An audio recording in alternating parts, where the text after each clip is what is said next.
Hi, everybody, and welcome to the Friday edition of Moohead Radio. We have a new contributor to the program, Matt from Ohio, and Matt is a Cleveland Indians fan, and he's going to be giving his perspectives of the Indians and trying to whittle Mr. Moohead down to just his carcass and bones. That'll be happening in just a matter of moments. We'll also be starting out the program with the nice, pleasant farewell to Joe Thomas, who put in so many fruitless years with the Cleveland Browns organization. And we'll talk a little bit about that because we didn't get an opportunity. Of course, he hadn't officially retired on Friday, although I think we all had an idea he was going to. And then the Cleveland Cavaliers, who lost again yesterday, we put them at the back of the bus because, quite honestly, yawn. Who cares? Right now, they're in the who cares bin when we have baseball around the corner and football really taking center stage with the draft. You know, I was talking a little bit to Matt before we went on the air, and Matt is a Green Bay Packer fan, so don't hold it against him. But his family loves all Cleveland sports team. Matt was the black sheep of his family. So that's why he's on the program here, because his family won't have any of him. So Joe Thomas, do you have anything you want to say about Joe Thomas, Matt? I mean, he was a hell of an offensive tackle. I mean, it's going to be sad to see him gone. But, I mean, he poured his heart and soul out to Cleveland. Yeah, I mean, nobody can say, you know, this is a guy who used the fans or didn't give his best effort. Really kind of the sad part about it with Joe Thomas is, you know, he actually was taking some flack on social media. I couldn't believe it. You know, saying, you know, you left the Browns in the lurch, you waited days after you said you were going to make your decision. And they're talking to a guy who not only ripped out, you know, a tendon last year, but he's already having some short-term memory issues from all of the collisions and the damage, the collateral damage of playing professional football. Let him do his thing. Let him get into television, and let's wish him a long and prosperous life. And just, you know, let's not judge him on the basis of lousy teammates or lousy coaches or lousy front office people who put the wrong people on the field with him. To judge him, he is one of the top offensive tackles who ever played the game of football, and let's remember him that way. Don't you think that's fair?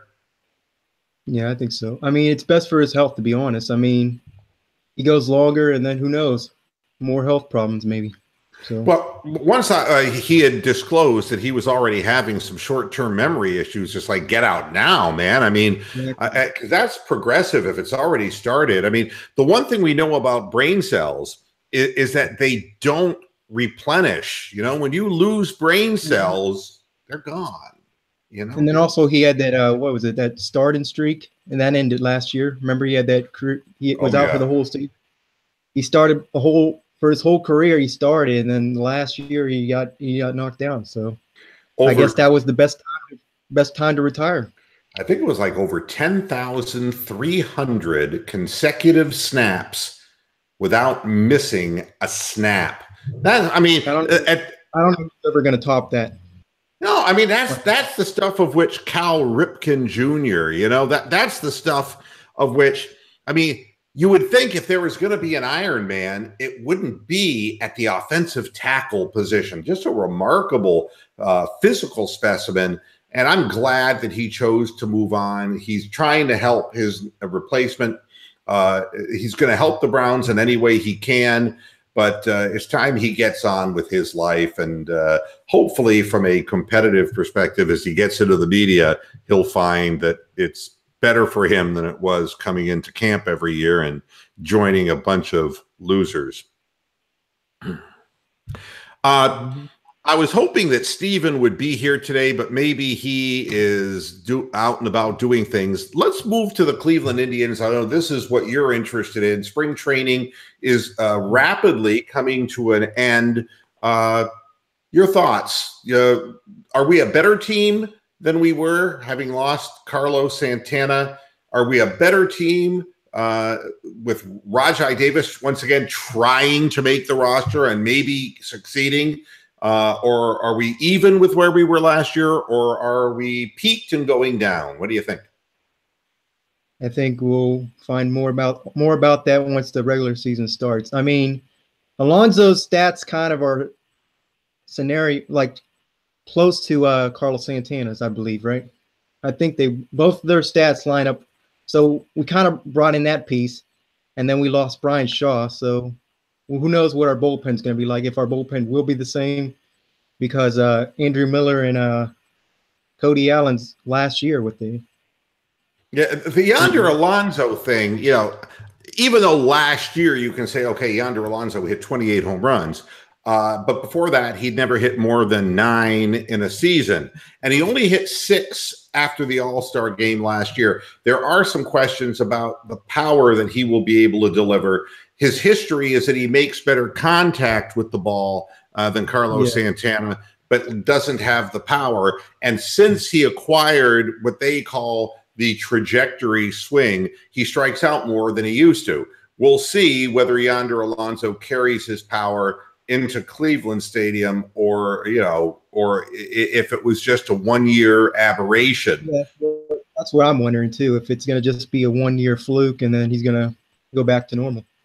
Well, I mean, you can't afford to have a 9 home run guy. And I see Bronk. Second, we're talking about baseball. You know that Bronk is going to jump in. Hey, Bronk from merry old England. How you doing, buddy? Not too bad, hanging in there. Very tired. You're an hour early this week because your clocks changed and ours haven't. So, that's good. Just get those toothpicks and keep those eyes open. Oh. Yeah, my goodness. We're discussing whether the Indians are better this year than last, even or worse. And Matt was comparing some of the position players. What do you think, Bronk? Well, I was actually listening to the game on MLB.com earlier, and Rosenhaus was going on about how Ryan Merritt might not make the team unless they stick him in the bullpen because he's out of options, and that how there's only like 7 starting pitchers, and most of the time you go through a year, you're losing 8, 9, 10 starting pitchers, so they're worried about depth there. Personally, I think the key player this year is Bradley Zimmer.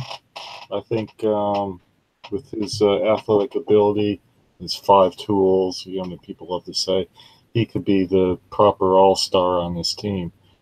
Because you're never going to get anything out of Brantley because he's done, I reckon. Matt, what do you think? Do you think Brantley, and no one thinks he's going to be ready by the start of the season, do you think that he can contribute anything this year? I mean, if he stays healthy, I think, but like that's the question: can he stay healthy whole season? And he remains to do that. Yeah, my thing about Brantley is not so much Brantley per se, is that we don't quite have a replacement for him, and it's kind of it's depressing when you're looking at a 37-year-old Rajai Davis. To try to recreate some kind of magic that's long gone. I mean, nothing against him. I mean, he still runs very well, but to be honest with you, this is not a guy who's going to hit for anything more than 220. You've got a guy, and I'm not even sure about Zimmer, Bronk, to be very honest with you. There's a big, long swing there, a lot of strikeouts. There's a lot of athletic ability. There's a wonderful arm, but I can see him going into prolonged slumps. Tyler he was awful in August, but Tyler Naquin is a guy, Matt, who they fits and starts. He had a good rookie year, and then we didn't see him because he was hurt, and we didn't see him again. And he has one more option left, and so. The belief is that Naquin is going to be stuffed back into AAA so that Rajai Davis can make the team. You agree with that, Matt? I mean, we did bring back Rajai Davis, and I think that's probably the best thing we were going to do. Yeah, but I mean, do you really think that he's got more in the tank than Tyler Naquin? I mean, I'm not saying that Naquin's a great ball player, but I'm not. I guess maybe I'm missing something. I don't see that. Well, not that I see that Naquin is a particularly good option. What I really don't understand is why the Indians aborted Yandy Diaz playing left field so quickly, why they didn't get, Francisco Mejia up to speed playing outfield earlier. They claim they're going to do that at AAA this year. Those are 300 hitters that are stashed in AAA who are men without a position. And the reason that Mejia doesn't have a position is because of Roberto Perez. And the reason that Yandy Diaz doesn't have a position is because of another flirtation with Jason Kipnis, who will always look good in Arizona and will never look good in April. I guarantee you, as we sit here today, the cold weather will hit him and his bat will go. Well, I was going to say that. I want to see Kipnis traded for a proper starting outfielder, because at the moment, there really isn't a starting outfielder out there that's proven. I could go on and on about Zimmer, but who's a proven outfielder on this team? Let's guess Jason Kipnis's stat line for 2018. Matt, what do you think? What kind of a season do you think he's going to have? I would probably say average at best. What batting average? How many home runs? How many runs batted in? Come on, guess. Nobody will hold you accountable in the end. They never do. Home runs for the whole season? Yep. I don't know, probably like 15 to 20 maybe. All right. And how many games do you think he's going to miss? How many games do I think he's going to miss? Yeah, for injury. Like maybe. How many? Probably like 20 maybe. 20? Maybe like 20. Yeah. Bronk, are you still with us, Bronk? No, Bronk just kind of brain farted, so he probably hit the wrong switch. My concern with Kipnis is that he's just going to have another 248 kind of season, and that he's going to be injured again, and that he's going to hit 12 home runs. He's going to drive in 47 runs, and he's going to hog an essential position in the infield where we have a legitimate all-star and Jose Ramirez, and not allow Yandy Diaz proper access to the big leagues to improve the offense of our infield. And to be honest with you, I don't think Kipnis has any range left anyway. Bronk, how many home runs, how many runs batted in, and how many games missed? He's only going to he's going to have the same batting average as he's going to have games played, and that's going to be 230. So, 230 batting average, 230 at bats, 10 home runs, and he'll be hurt for half the year. We should get rid of him while we can. Well, we couldn't. I mean, obviously, nobody was going to take a gamble on him. But, I mean, I don't think anybody in the Indians organization really thinks. I mean, the 22-game winning streak, Yandy Diaz was playing third base, and he was doing damn well. The question I have about Yandy Diaz is not so much his glove as his arm. He's got a powerful arm, but he's inaccurate, and he throws a lot of balls into the dirt. His release point is late on a lot of balls that he throws across the diamond, and it forces first baseman to have to dig them out, and it's kind of an awkward thing. But he's got an amazing wingspan, and he even here in the preseason, in spring training, he's made a number of diving stops of balls that would have easily gotten through other players at third base. I think that he's capable. I don't think he's a great third baseman, but I think he's capable. But I think he also has the ability. He's not going to be a power corner hitter, but he does have the ability to be your 7th, 8th, 9th down there in your average in your batting order and get on base. He's not afraid to take a walk. He's not afraid to go to the opposite field. He's not afraid to sacrifice to get a runner home. I mean, all of those things. I just can't believe that we're taking Ramirez away from his best position and weakening the middle of our infield, which makes no sense to me whatsoever when we have an opportunity to strengthen the left side of our, defense with a lankier guy, a guy who's hit 300 at every level that he's played at, who's ready to hit in the big leagues. And as far as left field is concerned, I mean, Mejia, my God, the guy's 21 years old. I understand they want to take more of a look at him at AAA. He had 297 at AAA last year. I get that he's not a big power hitter, but that's what they said at 21 years of age about Frankie Lindor. Yeah, he opened the season for like 6 weeks down in Columbus or wherever it was they were playing before they brought him up, and then he was practically an all-star the rest of that year. So I think the same thing. But he has got to be the first guy up from AAA. I mean, one thing about Yandy Diaz has the greatest acceleration off his bat. The ball pops off his bat at more miles per hour than any of the other Indians. And next on the gun is Mejia. Now, the fact of the matter is that they hit line drives. They don't hit high arcing home runs. But it doesn't take much for a 21-year-old kid to grow into his body, to get that major league strength training. And, a guy like Lindor, if you'd have told me that Frankie Lindor could hit 30 home runs in a season, I mean, juice ball or no juice ball, I would have told you were crazy. I had him maybe hitting 15 home runs and maybe being able to drive in 70, 75 runs, but having a great glove. And now look, I mean, Matt, do you think Mejia is going to be up at the big leagues this year? You think we're going to see him? I think so. Like, I would give him a chance. I mean, what's there to lose?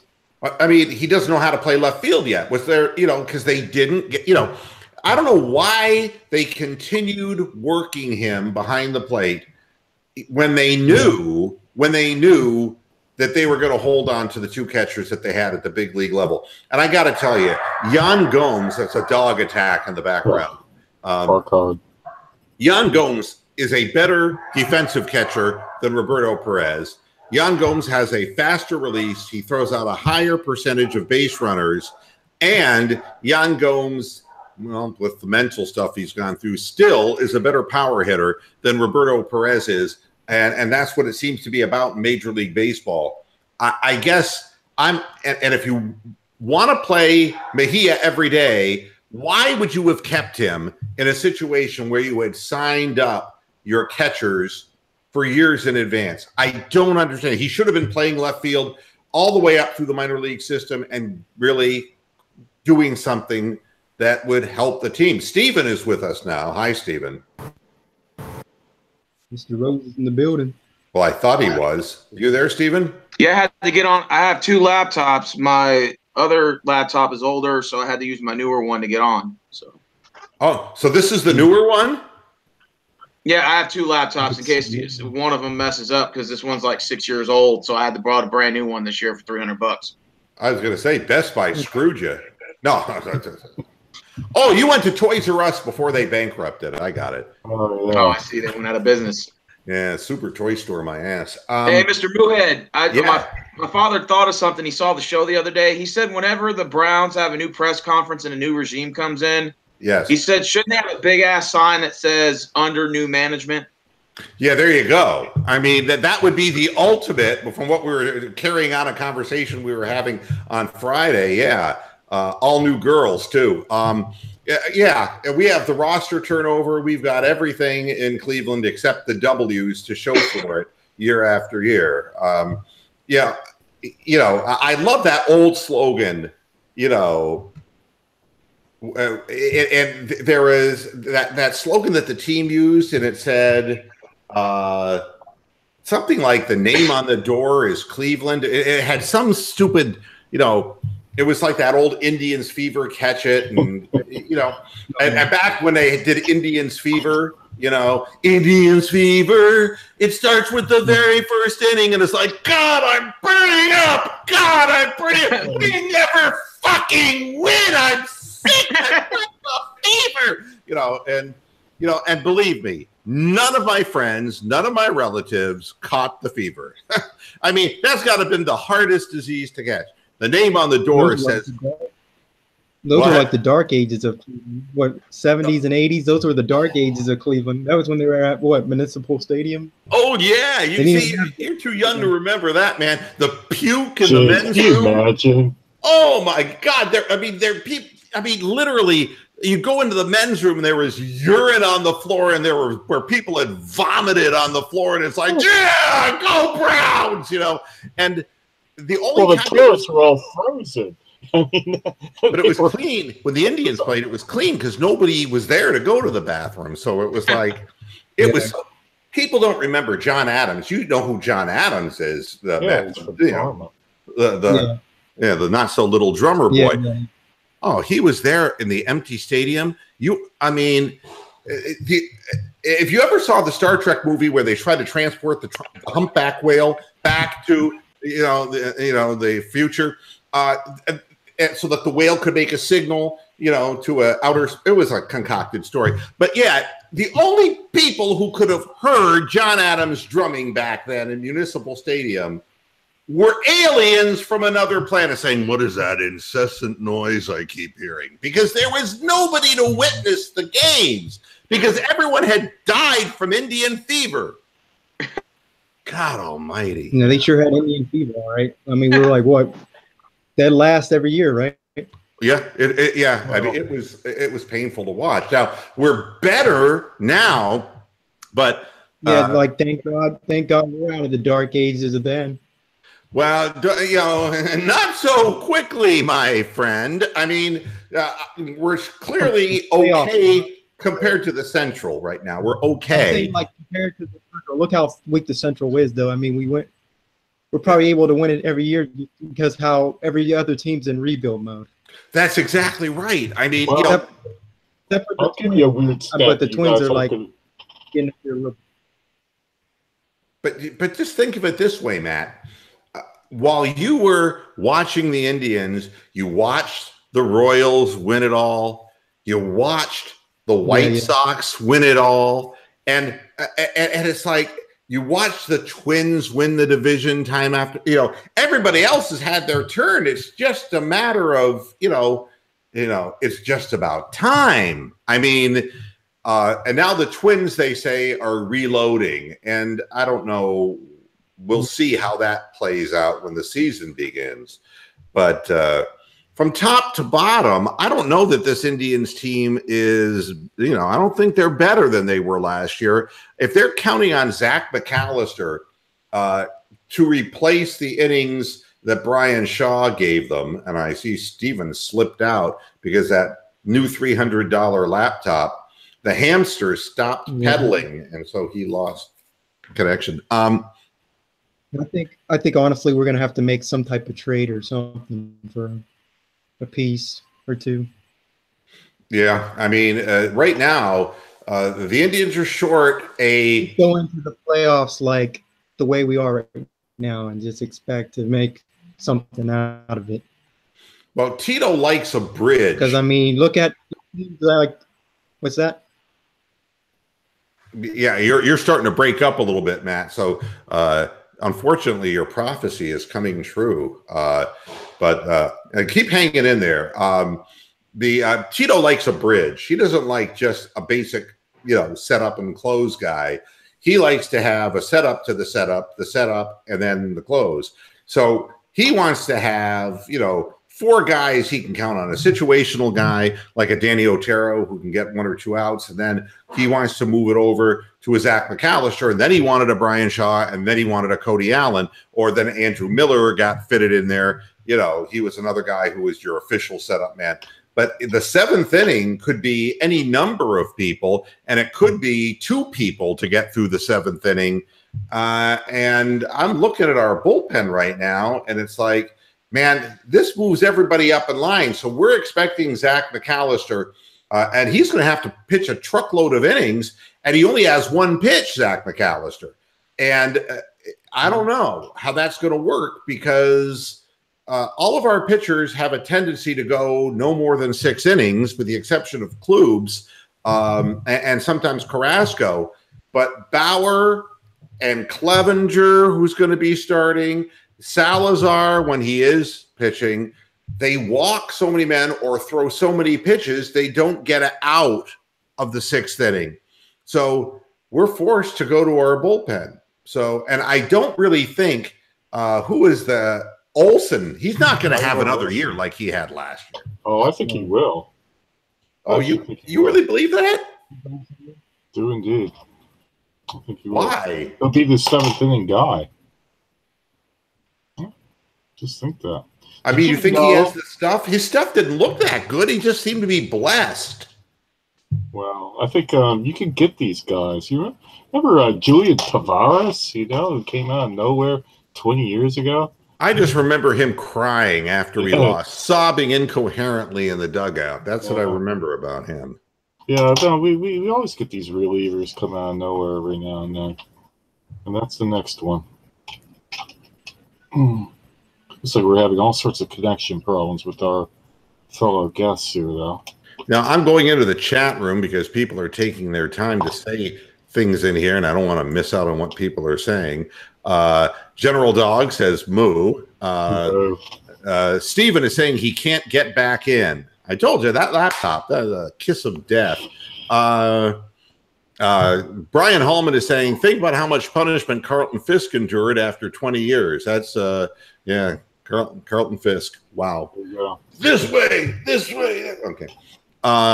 Steven is frustrated. It won't let me on. You mean your girlfriend or the show? General Dog, I wept real tears when Joe retired, even though it was expected. I think we all kind of wished that the team could have done more for that guy, And Brian Hallman says, yeah, I'm glad he's able to walk away rather than be carried away. And I think all of us feel the same way. I knew he was hurting that much. I think people in the media knew that it was a long shot that he would play again. And if he did choose to play again, it was the wrong decision. Let's see who else. From listening to his podcast, managing the pain was getting to the point where it wasn't really working. It was going to start to cost the team. So Joe wasn't going to be a detriment. Well, he couldn't have been a detriment because there's Sean Coleman and Spencer Drango. I'd rather have Joe Thomas to have pain than for me to have the pain being forced to watch Spencer Drango and Sean Coleman. Hey, did you see we've gotten rid of every single quarterback that we had last year and brought in all these new guys that started for other teams? Well, yeah. Gotta be better that back there. I mean, anybody who's still defending Sashi Brown, for God's sakes. I mean, that secondary was the worst secondary I've ever seen in my life. It had to be the worst secondary in the history of pro football. They were that bad. The only thing I could think of, and I saw that McCourty has been traded back to be with his twin brother. I think Sashi must have thought they were Siamese twins and he was getting two for the price of one. That's the only reason I saw him playing for Cleveland last year. Pathetic. The whole secondary. Terrible. And Peppers. I mean, why is he still on the team? There's a lot of people who are still on the team, even though we've Mark Jones is saying dog barking. Hui must have knocked on your door. No, Mark, my dogs would not bark at him. They would just eat him alive. And they're Shelties. They're little Shelties, and they would eat him alive. And he would get scared and jump in the lake. Let's see. Amsterdam says, I'm in Florida and I don't hate Cubans. I hope he's referring to the sandwiches and not the people. Ask him if he was on that bridge the other day. That looked pretty terrible, that. Yeah, that's Florida infrastructure for you. It doesn't take a hurricane to knock things down here. Dactar, hiya, folks. Happy Friday, and hi, Dactar. It's I'm sure you were thrilled watching that game where you barely beat a team that had none of its players. Congratulations for beating the Kyrie-less, the Horford-less, the everybody-less Boston Celtics in double overtime by 1 point. Must have been really exciting between your acid hits. Amsterdam just got some cookie dough and Girl Scout cookies. No, that's not why the doorbell didn't ring, because if it would have been a Girl Scout, I do the Girl Scouts basically what I do to telemarketers, Oh, that's mean. Girl Scouts. How can you be mean to Girl Scouts? Yeah, and Steven is just given up. I think he's just totally given up. Dactar says, my laptop was only $120. I know, it's scotch taped together. And let's see, here's what General Dog is saying. If we go into the season with Sean Coleman and Spencer Drango as our hope at left tackle, we are in trouble. We are in trouble because, Joe Thomas is actually trying to teach Sean Coleman English. He's trying to teach him English because there's no way you're going to teach him, But I actually got this on social media. But don't you know that left tackle is Sean Coleman's natural position? It's like, no, fetal position. Fetal position is his natural position. Please. And there are no real, honest to God, good, big-time offensive tackles right now. That's the scary part of all this. It's not like we can go to the draft and find one who's really good. I don't want the Browns to use second-round picks on offensive tackles, Amsterdam. What I want the Browns to do is use lower picks on offensive tackles, but find guys who have a wrestling background or have shown an inordinate mastery of balance in film. You got to dig deep. I don't care what college program they played for. I want somebody who's like a cat on their feet, because these guys that we keep getting are stumble bums. I mean, they don't even have good balance. And there's got to be somebody from a smaller program who displays the ability to balance. And a wrestling background is great because they teach low center of gravity. Tony the Calf in the chat room. The name of the age of the big name offensive tackles like Joe Thomas is over. Yeah, and Tony. Yeah, Tony's thrilled because his Vikings have paid $84 million to Kirk Cousins. And I'm trying to figure out why he's thrilled. Hilarious. Well, it's and you know what's amazing? It's like it's the Janet Jackson theory of fandom. Well, what have you done for me lately? I mean, Case Keenum takes them to the playoffs, and that's not good enough for guys like Tony. You're going to badmouth Case Keenum, and you're going to think that Kirk Cousins is this big upgrade. And it's like, wow. Boy, you're in for a real big surprise. Hey, you know what? They got beaten that playoff game because the Eagles are a much better team than the Vikings. And that got proven. Poor Matt decided to jump out too, because I don't think he could stand life without Steven here. That's terrible. I mean, I don't know. It won't let him back in. And so Matt just jumped back. Oh wait, he's got his Green Bay hat on. You la Hooser. You got your Green Bay hat on. Oh, that's just your his avatar or something. That's your avatar, yeah. Oh, so go ahead. Go ahead, Matt. No, I was just coming in and I turned my cam off and see. Okay. It looked like that was a hat that you made yourself. That didn't look like official NFL like. No, it's those hats NFL made that like it says Green Bay on it, and then there's teams like Cleveland, and then that. Oh, that must have been the bloody Brett Favre color. Brett Favre. Yeah, I should make fun of Brett Favre, not with Matt here, because Brett Favre is Matt's hero. Or Aaron Rodgers probably is now. You've probably forgotten about Brett Favre. Probably forgotten about him. He's too young to remember him, probably. No. He actually, he's amazing. He's 46 years old, and he only looks like he's 24. Wow. No, right? Yeah, it's all relative. Yeah, and he has relatives who are 46, so that'll prove that. And Tony isn't even responding to my comments about the Vikings. Oh, wait, never badmouth Keenum, but who's to say he stays as good as he was? He's been super inconsistent over his career, kind of like Cousins. But, you know. They went with the quarterback. They went with the quarterback who hasn't won a playoff game over a quarterback who won them a playoff game. So pretty strange. I mean, and the thing is, fans can convince themselves of any number of things. And, you know, I'm going to say right here, the Vikings aren't going to have a 13-3 record next year. Yeah. no. I mean, they're not going to be better.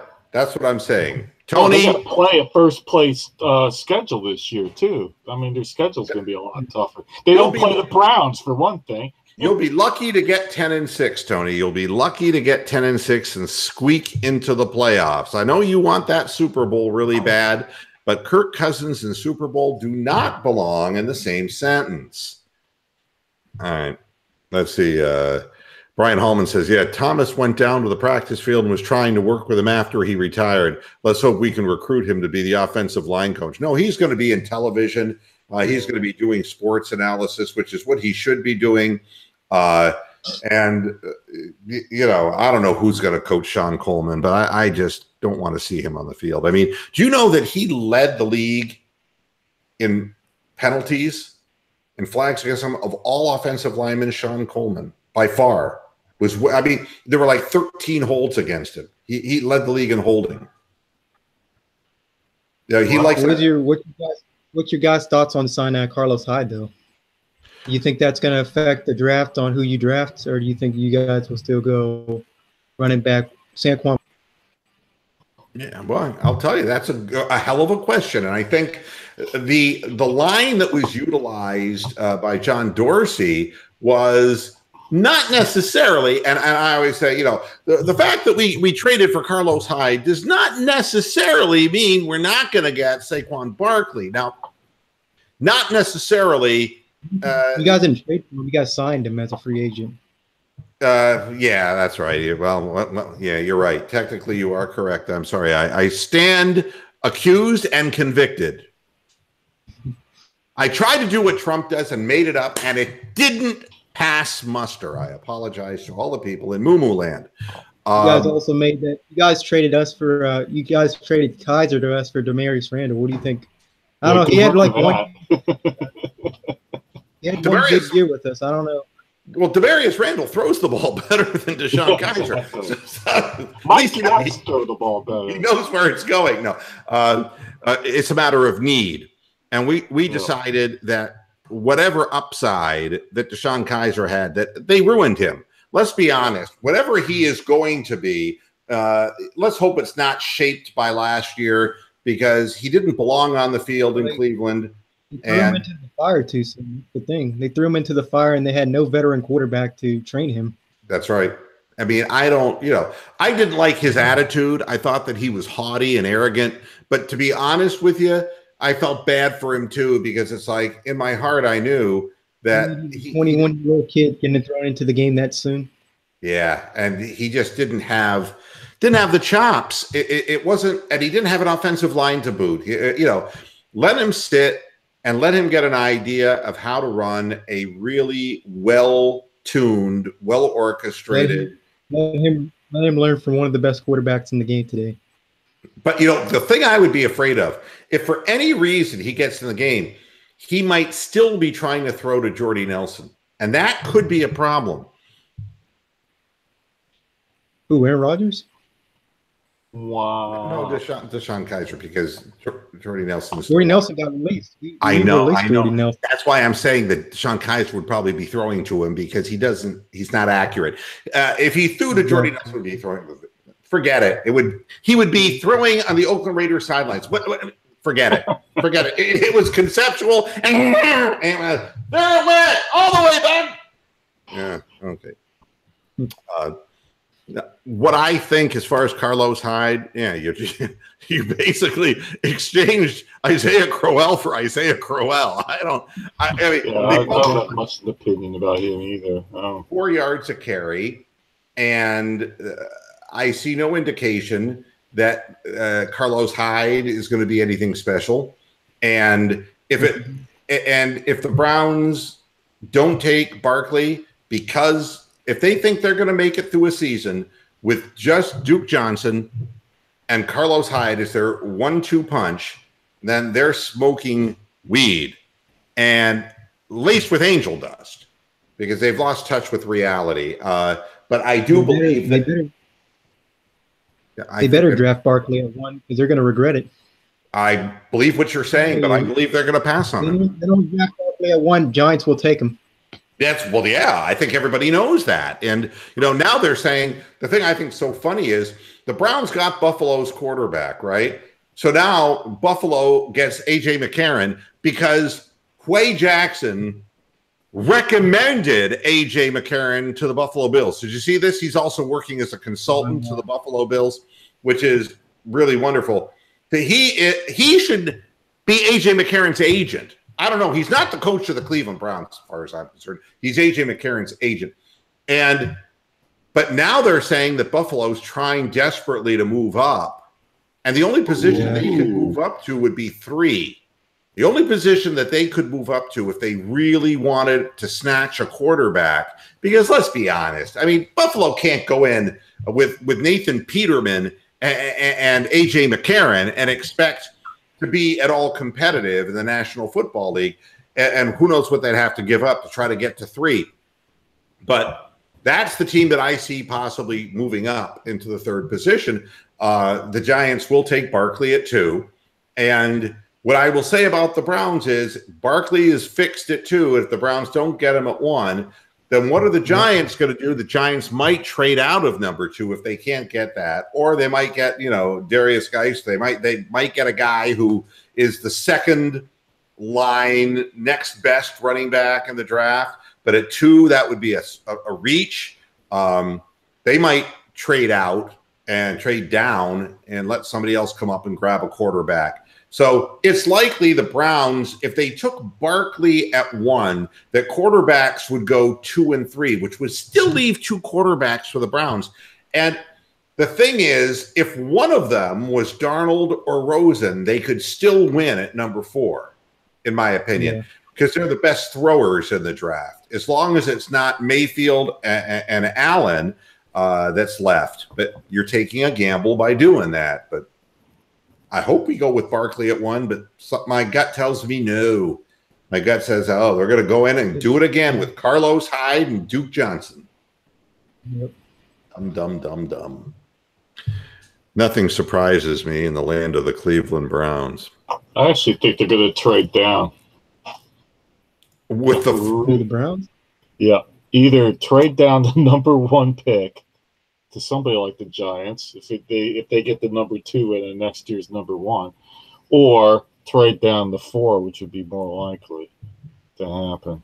I really think that we're not going to draft at 1 and 4. And meanwhile, we're getting some real intelligent conversation in the chat room. Well, that would be a first. Yeah, there we go. Stormy Daniels handles balls better than Kaiser. Well, allegedly. I mean, this is what passes.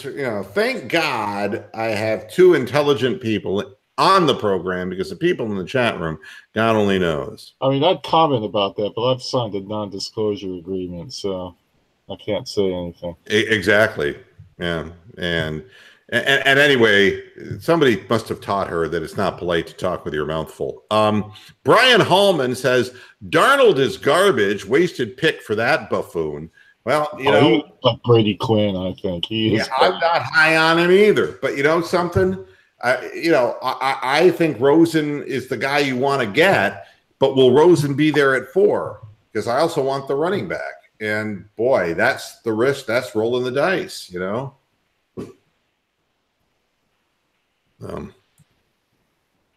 know.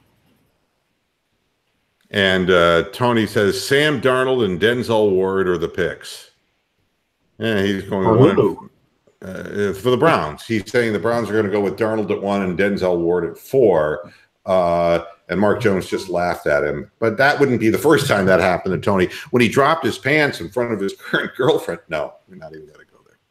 That's not nice, Mr. Moohead. Tony is your friend. Dorsey keeps unpromptedly mentioning Denzel Ward in interviews. No, he's mentioning Denzel Washington because he loves his movies. You got to listen more closely. Does New York move on from Eli Manning? And the answer is no. No. And the reason is they just brought Nate Solder, to play left tackle and paid him a king's ransom to get him to play. And that's to cover Eli's blind side. Believe me, they're going to play Eli Manning all season long. So they're going for the running back. I mean, Matt is dead spot on. If we don't take Barkley at 1, he goes 2. I don't think there's any question in any rational person's mind. So Tony has had a message retracted. He retracted a message from the chat room, so I don't know what he was saying. I think he was probably responding to the time his current girlfriend broke up laughing when he dropped his. Forget it. We won't talk about that right now. Brian Hallman, what do you think of Barkley and Jackson being the 2 first-rounders? Barkley and Jackson? Say what? Well, Lamar Jackson. Lamar Jackson. I mean, I could see them trading down one of the picks to pick him up, like down at 12 or something. I would see them get it. I think Lamar Jackson's going to drop. I think he's going to drop. He's going to go 20s. Yeah, I don't see him being up in a range where the Browns would be trading down. I mean, I can see him at the typical 22 that the Browns take quarterbacks and lose at. Yeah. Yep. Nothing more than that. Let's see what else we have. Oh, we should talk about what's going on in the NCAA. I hate college basketball. Can't it just go away and die? No, March Madness. You get to hear Dickie V. It's one time of the year I get to do. Baby! All right, ready? I'm gonna talk up Matt here. That's gonna be my new thing. Let me tell you, baby, I got this guy from Ohio, Matt here, who wears Green Bay Packers hats, baby. You gotta love this guy. His family loves Cleveland sports, and he only likes the Cleveland Indians because he's a Green Bay Packer fan. You gotta give it to that guy. Let me tell you something. What's happened in the NCAA? I try with college basketball, baby. I always try to ignore all of the. Oh, I guess I would describe these people as whores. Let's take a look at the scores, baby, instead of the whores. All right. Marshall beat Wichita State. The 4th seed goes down 81-75. So Thundering Herd. The Thundering Herd. If you're like me, March Madness is good because you want to find your favorite underdog team. Marshall would be one that you could start with. All right, because none of the others are really doing a whole hell of a lot. Lipscomb stayed for a half with UNC and then died in the second half. Butler beat Arkansas, but I don't consider that really much of an upset because Butler is a program that is tested, So NCAA men's scores. There was one other upset, it seems to me, in all of this. Cincinnati got its act together in the second half and whipped Georgia State. We knew that was going to happen. And I hate that coach from Georgia State. He's R.J. Hunter's father, and R.J. Hunter is fighting between the Houston Rockets and the G League. That's what happened to his son. And Hunter, as a coach, he just never shuts the fuck up. I cannot stand the guy. He's the guy who the last time we saw him in the NCAAs when his son was there in 2015, fell down and broke his ankle because he wouldn't stop moving around. West Virginia easily over Murray State. Marshall upset. A&M rides against Providence and wins. There isn't a whole hell of a lot. There's not a whole hell of a lot here to get excited about. I wish there was. Well, Ohio State plays Gonzaga tomorrow night, 7:45. I'll watch that. But Ohio State's going to get their ass whacked. Probably. We'll see what happens. No, Tony, the Browns are not going to pick Lamar Jackson at number 4. If they didn't pick Teddy Bridgewater, they're not going to pick Lamar Jackson. It's just that's not going to happen. Amsterdam, Matt lives in Ohio, so he is a local product. I'm being told that I need a fake eyeball that randomly falls out in the middle of a rant. You know, you're probably right about that. Oh, I now that I have bronchi, I have to do this for the people in the chat and for Matt too.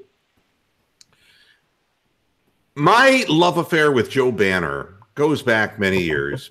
All right. And somebody ripped Joe Banner really bad. And I defended him on Twitter, but sarcastically. Joe Banner. I basically wrote to him. I said, you know, don't listen to what they say, Joe. Your history is written. It's in the records. And you know what you accomplished. And that's all that's important. And he retweeted me. Joe Banner retweeted me. So let's get. Is that the most famous retweet you've ever had? Hi there. Hi, it's me, Joe Banner. Something smells. How did you know that? It smelled over here. Man. Is this like smell-o-vision? It is, man. You know, I just wanted to say something to the people who are still invoking my name in relationship to the Cleveland Browns. I've moved on. Now I am the person who talks about liberal politics on Twitter because I don't know shit about football. Sometimes I crack myself up. And the fact of the matter is I feel that my place in history is secure. I just wanted to say hi to everybody in Cleveland and remind you this is the 17th regime in 19 years. Thank you. Thank you. Yeah, he actually retweeted me. So this is, that's amazing. I'm on a roll right now. I'm on an absolute roll. That's amazing. I'm actually having Twitter conversations with people who I can't believe I'm having conversations with. You know who the most recent one was? Oh, no, Ruth Buzzy. How did you know? No, it wasn't Ruth Buzzy. Hey, that thing you did with Artie Johnson all those years. No. I thought that's a fucking great name to pull out at the spur of the moment.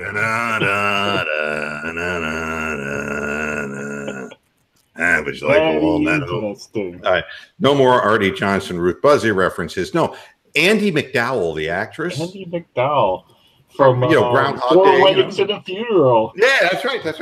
Yeah, it's really Groundhog Day.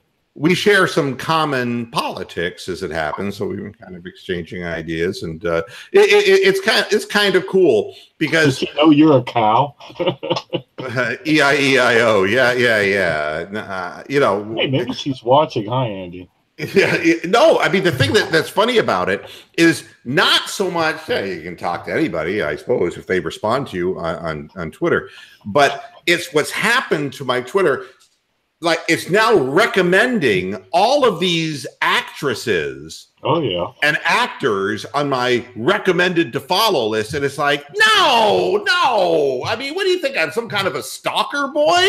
It's like, no, I don't want to, it's like, what do I want to follow those people for? I got nothing in common with those people. And those people wouldn't write back to me. I've been writing to Albert Brooks, the comedian, for about a year, and the guy never responded at all. It's like, fuck him.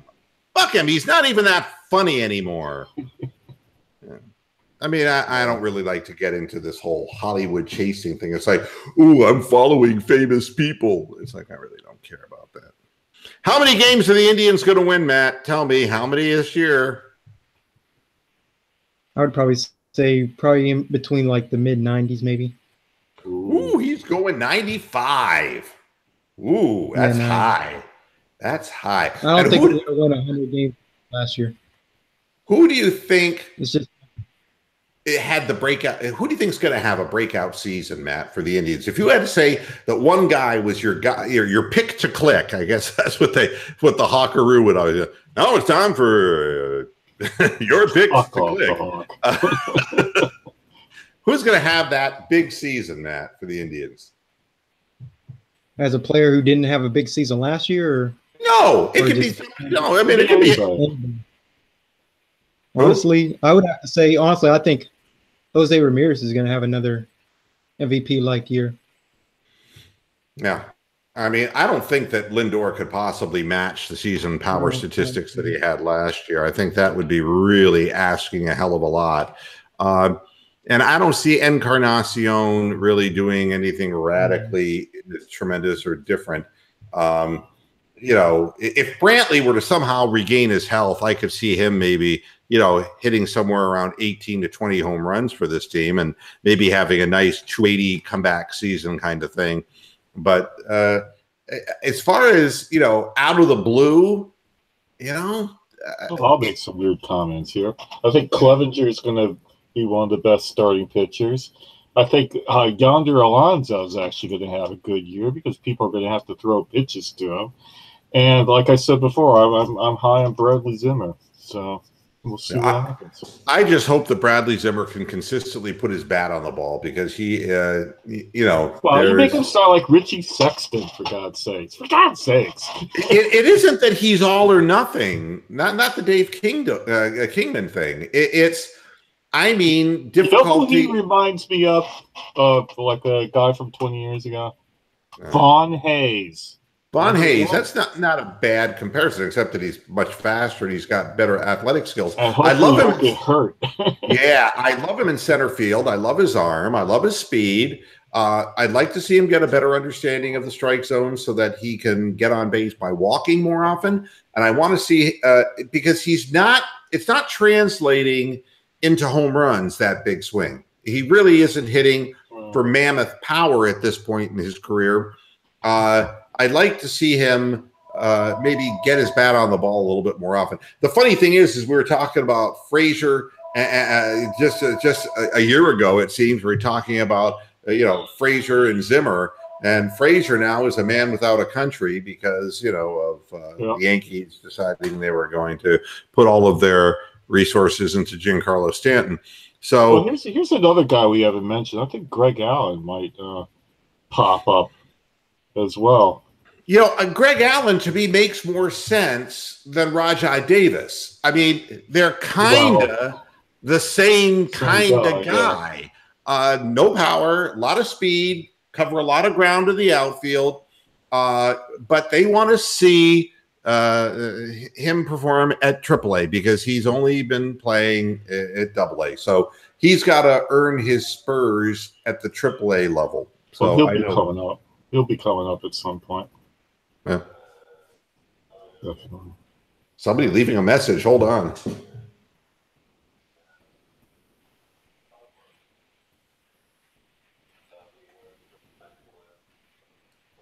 That's my podiatrist.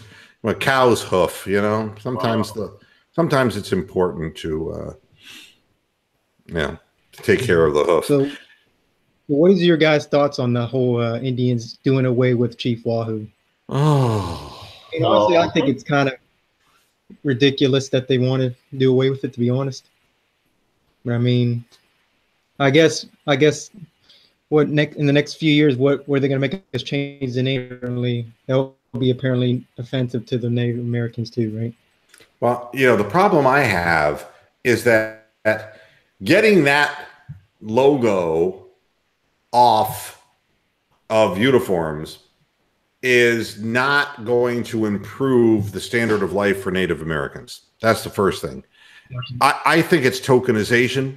And if you really want to help Native Americans, why don't you do something to help their situation, to help them move ahead in our economic system and to take care of problems within that community and, you know, show that there is some respect for that culture. And if life is just a dog and pony show where, you know, we're going to make these grand sweeping gestures that are token gestures that really don't help anybody in the end, some kid who's living in the Native American community, whose parents are alcoholics, who has very little chance of getting out of his current situation, is not going to suddenly find inner strength because Chief Wahoo is no longer on a hat or a uniform. I mean, I find it really backward thinking. And the other thing that bothers me about it is that the Indians are still going to make money off of that logo. So it's not like, you know, so what? So it's a dog and pony show. And do I find it offensive? No. Do I think that somebody who is being shafted and has been shafted as a group of people would feel that it was disrespectful? Yeah, I understand that. I get that. But I don't see how it helps them, honestly. It gives them what we call a Pyrrhic victory, a victory that really means nothing. That's what I think. Well, since we're doing away with that, I don't want us to go with the Block C for a logo, though. I think we have to come up with some different type of logo. Yeah, you know, I was thinking of the Cleveland Banners. My face right on a cap. Do you smell something, Matt? All right. I don't know. It would be difficult to introduce a logo to the Cleveland Indians. You're suggesting they're going to change the name of the team? I'm not saying they will, but I'm saying that would probably be the next goal for them if they wanted to, like, change the name. Well, if they could keep the Indians' name and have a picture of Vishnu on the uniform. That'd be another Indian, yeah. That's exactly right. I don't think they'll do away with the name. I think they'll keep the name, to be honest. But I'm just saying, who knows nowadays? What I'm thinking. We'll go back to being the Cleveland Spiders. Oh, God. You know, I'm thinking of going the whole route and going with the Cleveland Indians, but making it, you know, instead of Native Americans, make it Indians. And you would have the food vendors going, chicken tikka masala, that they would be selling in the stands. And, you know, instead of Matt Underwood, it would be, oh, that hitter has 3 balls on him. You know, it would be like something truly Indian. It would be a true Indian experience, you know? Yeah, well, I think you're hitting on a point there that internationally, the Indians logo looks a bit suspect. From the further away you get from Cleveland, the more suspect it looks. You know, and I grew up with it. You know, somebody from Parma actually designed the most recent Chief Wahoo logo back in the 50s. But you know, times change. You know. We'll see what happens. But yeah, they could have a giant photograph of Ganesh as the new mascot, you know, the Indian elephant with the thing on there. You do it that way. Yeah, I'm getting more comments in the chat room, and we'll finish this program with your comments. Doggy Bones, what's up, Moohead? What's up with you, Doggy Bones? It's KB in Corpus Christi. Oh, yeah, I love them Texans, you know, even though, Steven, it's a shame they don't sell laptops that are more expensive than $300 in Texas. It's really kind of a shame. David Gregory's asked me, would you buy a used car from Haslam? Only if it had a rebate on it. These are questions you ask, I answer, because, well, I'm just that kind of cow. Joe Thomas can never be replaced, yet I won't miss him, Doggy Bone says. Yep. And he's telling me that the real name, Albert Einstein. Yeah, that's who Albert Brooks's real name is, believe it or not. But he's not nearly as smart as that. And his brother is Super Dave Osborne. Yes, I am aware of that too.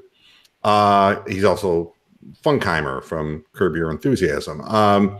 Brian Hallman, if I were going to destroy it with a monster truck, I don't know, I missed part of that conversation.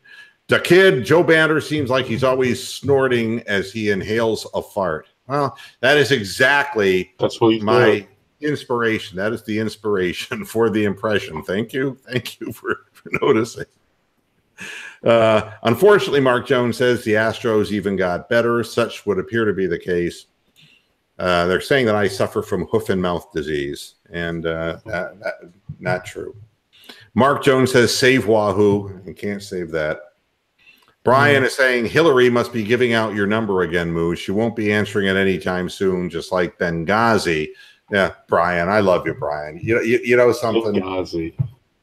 The way that I look at it is, what do they say? The best defense is a good offense. You are the Loyola Marymount of politics. Yeah, I don't even think about Hillary anymore. To tell you the truth, I mean, first of all, I don't have a fetish for lesbians, and second of all, quite honestly, I don't care because she lost and she's in my rearview mirror, and I hope I never have to see her again. The problem is I'm looking out the front of my car and I see Donald Trump and all of the miscreants that he has in office.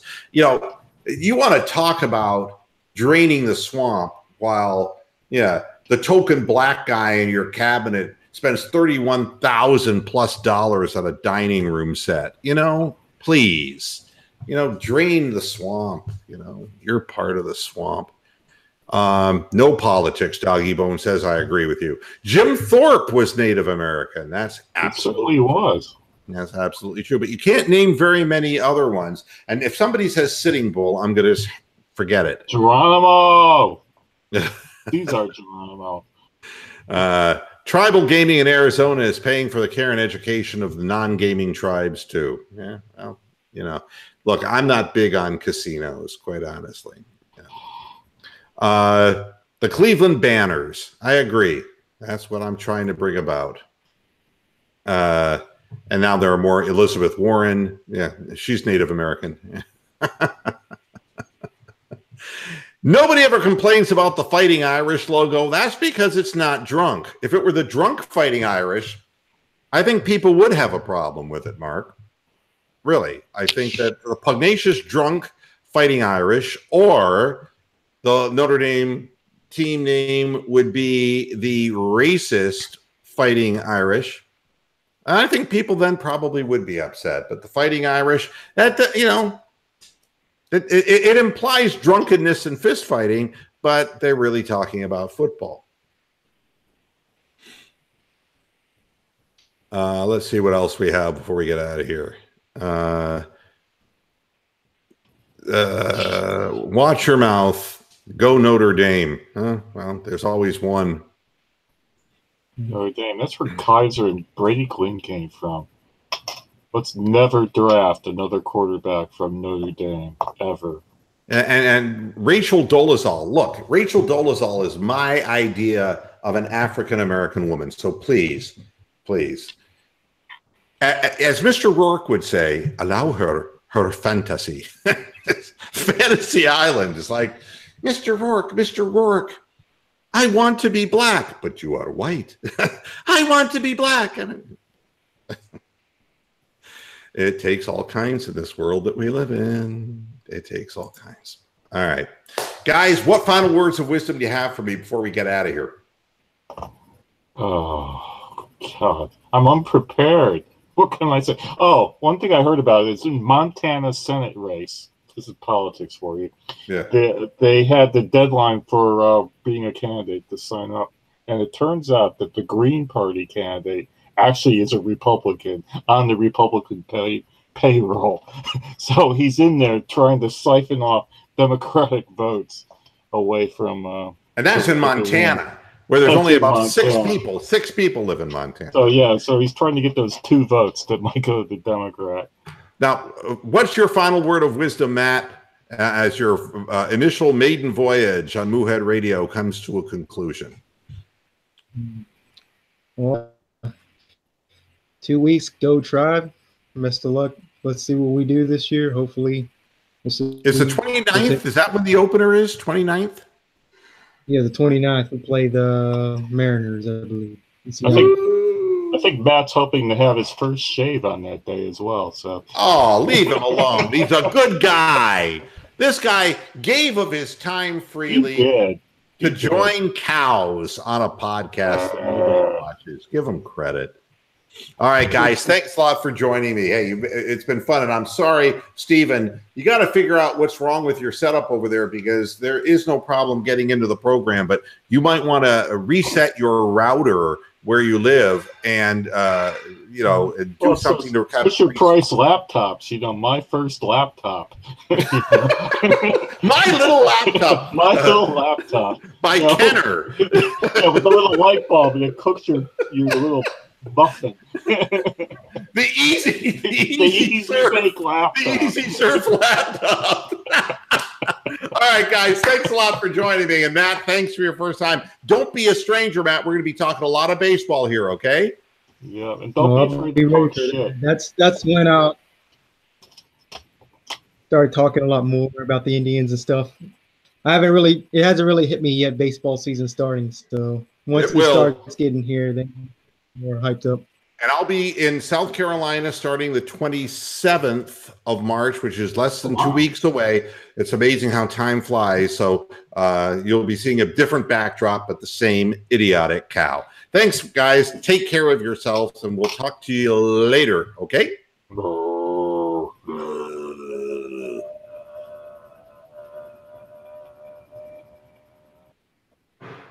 That's it for this edition of Moohead Radio. Thanks for tuning in. We'll be back again come Monday, and we'll see what happens. And I didn't even have a chance to talk about the Cavaliers because who cares? Until next time, hasta la vista, pasture heads. Good night.